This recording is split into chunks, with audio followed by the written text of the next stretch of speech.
Привет. Этим видео я бы хотел, наверное, начать серию своих девлогов по разработке, наверное, уже моей третьей программы. Но это будет гораздо интереснее, потому что там будут всякие сложные алгоритмы, и вообще сюда можно будет импортировать целую 3D-модель и еще рисовать по ней. Это новый экспириенс и для меня, и было бы интересно посмотреть, что из этого вообще получится. Я думаю, что вам тоже было бы классно за этим понаблюдать, поэтому я решил завести девлог. Записываю это видео я уже на второй день разработки. Вчера я начал делать совсем прям первые этапы, я сейчас все это покажу, но за 3 дня до этого, где-то в течение 3 дней, я разрабатывал вот этот вот интерфейсик. Вот. То есть такой прям базовый набросок, потом он, естественно, будет как-то регулироваться, меняться под нужды. Но сейчас, в принципе, все выглядит вот так. Можете посмотреть. Пока что ничего особо объяснять не буду, хочу, чтобы сохранялась, знаете, такая некая интрига, наверное.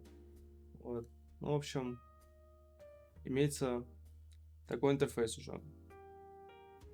Вот. Потом я перешел в Claude, обсудил этот интерфейс, составил план, прям подробно обсудил техническую часть, что в нем будет и так далее. Достаточно большой был диалог, и в итоге удалось составить вот 4 основных направляющих файла. Это вот инженерное решение, так сказать, гайдлайн, да, как будет вестись проект, что его нельзя монолитить, что вот он должен выглядеть именно так. И все такое, чтобы нейросеть не писала монолитами и не переизобретала колесо каждый раз, переписывая один и тот же кусок кода везде. Она очень любит делать там кнопки всякие и поп-апы, да, она любит их переписывать из раза в раз, хотя можно реюзать. Вот. Здесь это все объяснено. Как бы контекст, что это за программа, что в ней будет, дизайн-система. Далее, поскольку вот в Cloud-коде именно нельзя таким образом создавать контекст, то есть вот так вот прикреплять отдельные файлы. Я попросил в этом же чате выжать эти все файлы, оформить их под Cloud Code. В итоге он мне прислал просто zip-файл, я его распаковал в проект, в папку проекта, и как бы начал вести проект. Сейчас я имею базовый функционал, вот он повторил этот UI, который я вам показывал. Могу импортировать уже 3D-модель. Крутить ее не могу, потому что она крутится вот так. Вот, потом вам еще расскажу, что к чему здесь, что здесь происходит. Кстати, модель я скачал где-то с интернета, это не я автор, если кому-то вдруг интересно.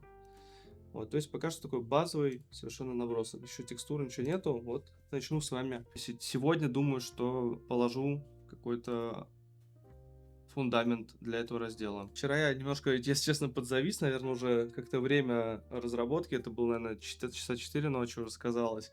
Я немножко подзавис над тем, как мне лучше сделать систему выставления ориентации вот на этом начальном экране, который я только что показывал. Вот на этом. То есть сейчас мне нужно типа ориентировать модели вот так.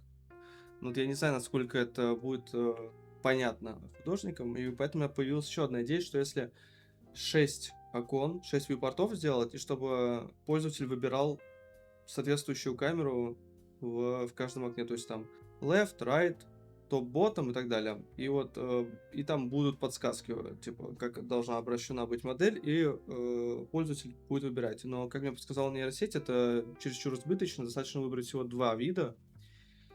И я потом начал разгонять эту мысль у себя в голове, думаю, зачем вообще эти 2 вида, может быть, все-таки и такой вариант сработает.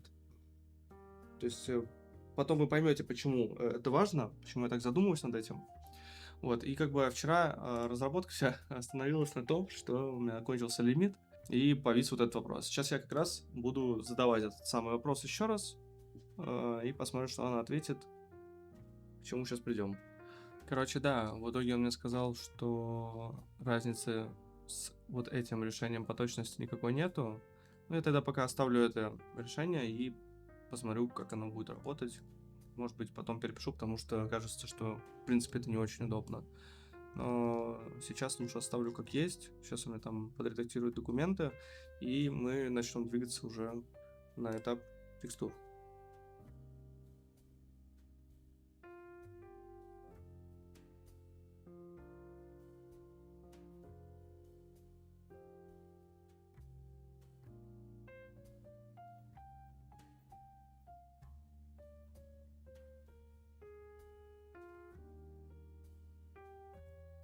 Так, в общем, закончилась 5-часовая сессия на том, что он сделал блок текстур. Вот. И я там внес уже парочку корректировок. Вот сейчас он закончил буквально на том, что он подровнял кнопки. Он почему-то решил их сделать чуть какими-то кривыми.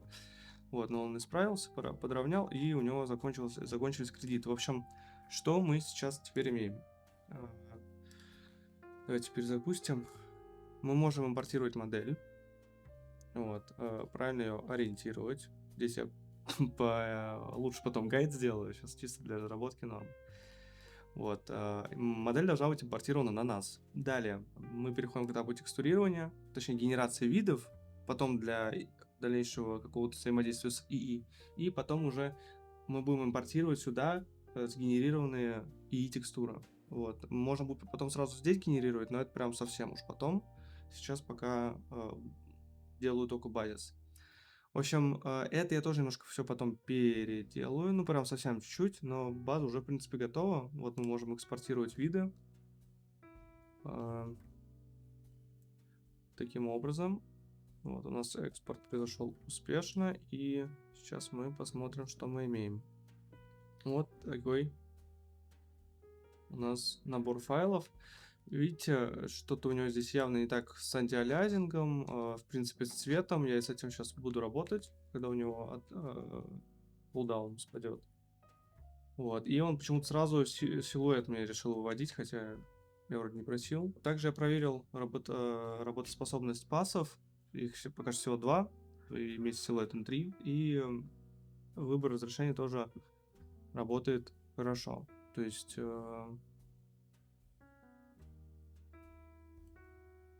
Вот, как мы видим, разрешение именно то, которое мы выбрали, 2048. Вот, и вот он вывел wireframe. То есть прям с инструкциями ИИ работает прям кратно лучше. То есть с предыдущим моим опытом разработки, когда я, знаете, это 9 месяцев назад было, я начинал прям чисто в браузере. Вот, и потом уже только переполз в IDE, в VSK, вот, и, в общем, учился на ходу. Там, конечно, все шло очень тяжело. Сейчас, зная всю эту тему с контекстами, с этими всеми MD-файлами и так далее, уже попроще идет, и реально такие прям какие-то более-менее комплексные вещи уже получаются, ну, прям с промпта одного, грубо говоря, вот. Ну, в общем, насчет правок, которые я хочу внести. Смотрите, я хочу добавить силуэт как отдельный пас и эту строку разделить на 2.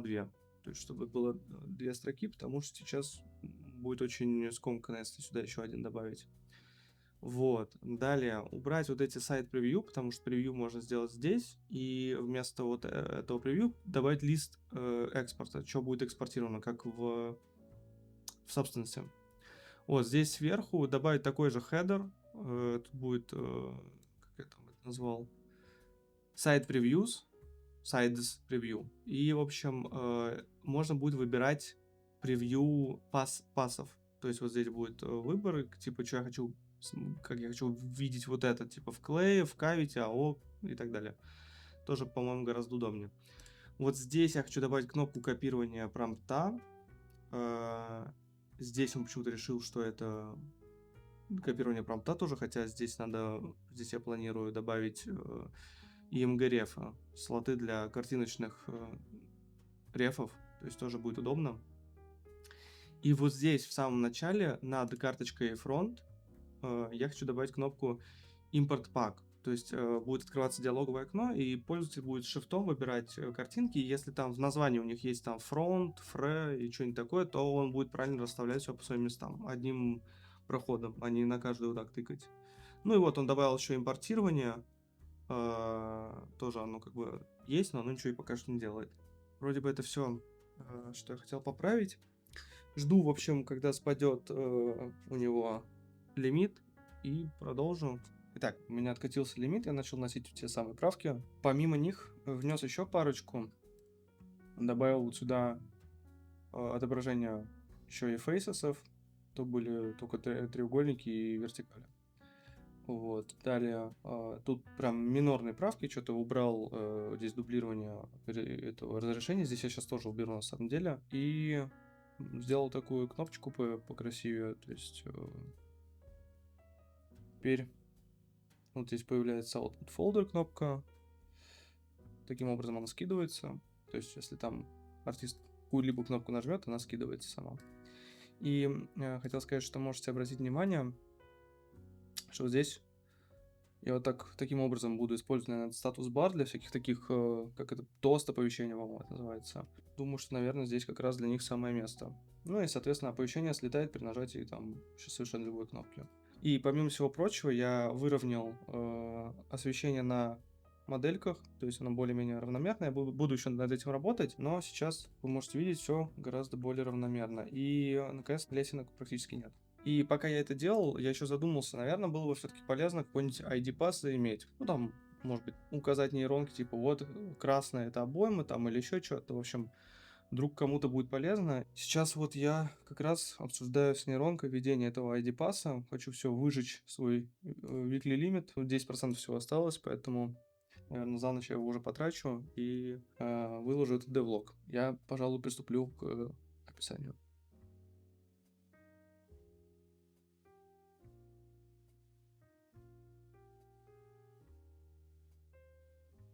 Итак, вот он закончил свой процесс. Давайте посмотрим, что он нам сделал. Ну, вроде бы ID-карта работает прекрасно. Вот все эти отдельные части. Давайте экспортнем в чистую папку. Ну, шик. Прям, прошу обратить внимание, опять же, с первого раза. Не пришлось даже как-то ему дополнительно объяснять, что от него требуется. Сразу все прекрасно понял. Единственное, что опять здесь явно есть проблема с антиалиасингом. Вот, и сейчас я это буду править. Давайте сразу его ставим, напишем. Давайте посмотрим, что нам на это ответит. И после этого я, наверное, приступлю к полировке этого всего, что у нас сейчас есть, модель текстуры. А тут орто-режим не работает до сих пор. Есть еще пара моментов, которые мне не нравятся. Помимо этого хочу сделать отображение UV-чекера, то есть и генерацию UV. И плюс, видите, пропадает после перезагрузки почему-то. Давайте я пишу все задачи пока что за кадром.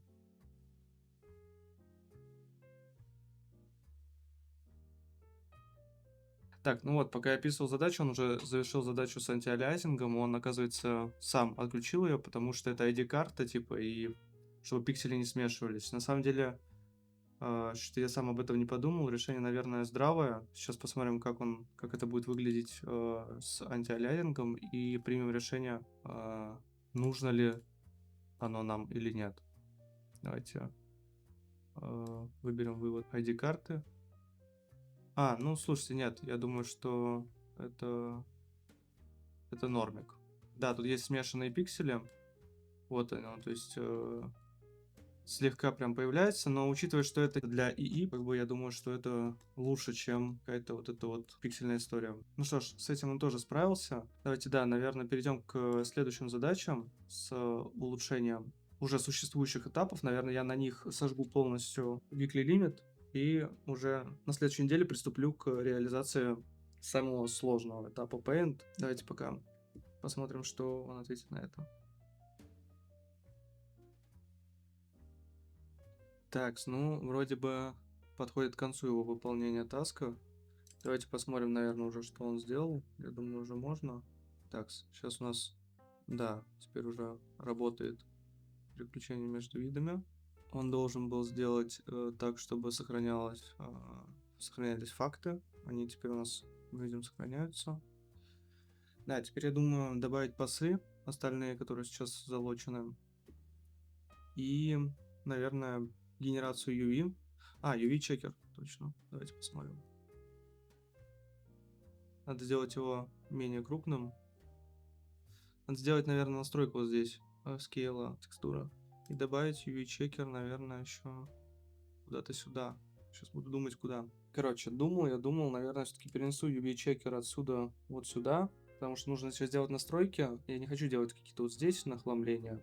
Какую-то консистентность, да, иметь в этом вопросе. То есть, что у меня там все настройки, они вот в одном баре идут. Потому что я понял, что мне здесь тоже нужно эти настройки где-то вставить, так скажем. Но в viewport точно это не вариант. Соответственно, я подумал, что стоит, наверное, вот здесь добавить еще один ряд, вот эти столбцы, вот еще один, и там как-то его назвать, типа Properties, Settings, и там будет UV checker и его настройки, настройки мира, настройки света, ну, то есть, соответственно, тоже настройки мира, да, то есть положение солнца там и так далее, интенсивность АО, и, короче, еще какие-нибудь настройки, которые нужны. Потому что другого места я здесь не вижу, в принципе. Пойду сейчас это все писать. Так, вот он сделал. Давайте посмотрим.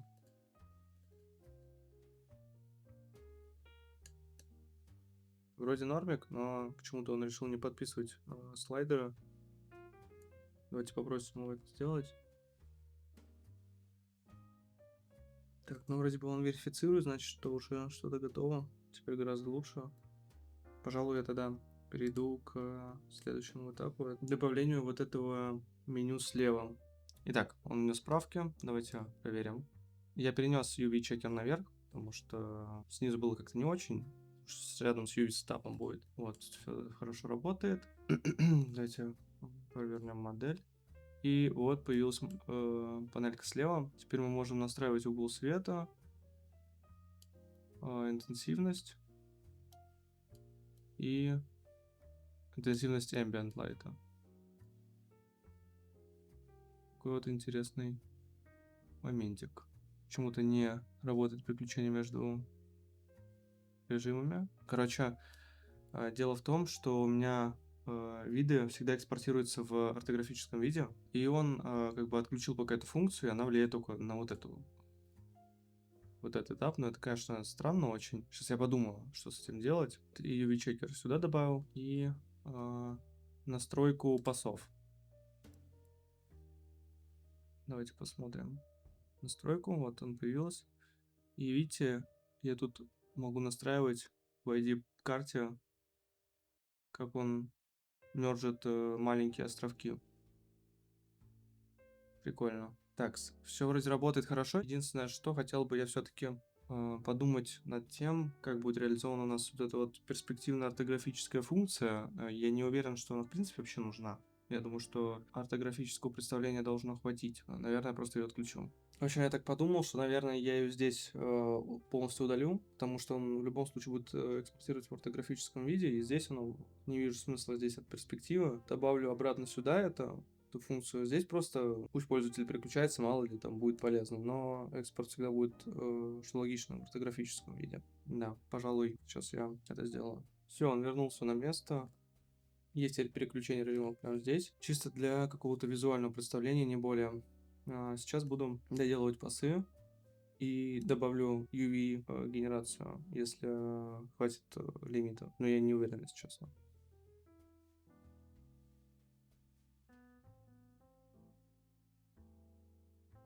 Ну вот, в общем-то, и все.